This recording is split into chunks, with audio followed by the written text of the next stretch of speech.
Le premier tome ou le premier épisode d'une œuvre est souvent important. C'est la meilleure impression que l'on peut avoir. C'est ce qu'on analysera dans cette vidéo. Bonjour et bienvenue sur Mangadaptation.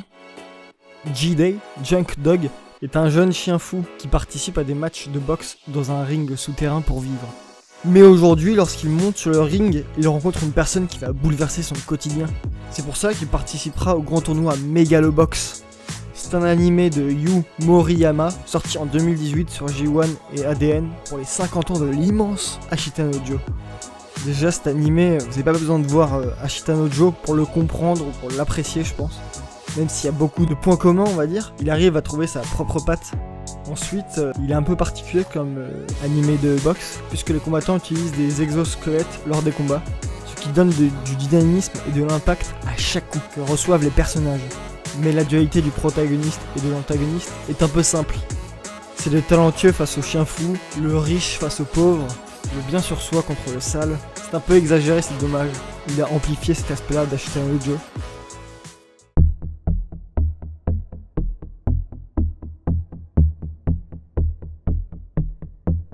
Juzo est un extend, c'est-à-dire des personnes avec des implantations mécaniques servant à augmenter leur capacité physique, à qui on a implanté un revolver à la place de la tête.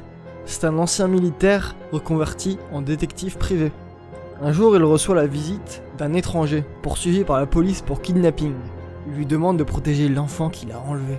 C'est un seinen de Karasuma Tasuku, publié par Kana depuis 2014, avec 5 tomes de sortie.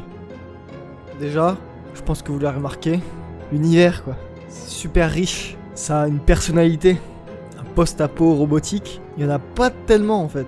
Il y a Gun mais évidemment à la base, mais là, ici c'est un mélange entre dictature et pauvreté absolue. On dirait en fait avec le personnage principal un City Hunter robotique, même un City Hunter post-apo robotique.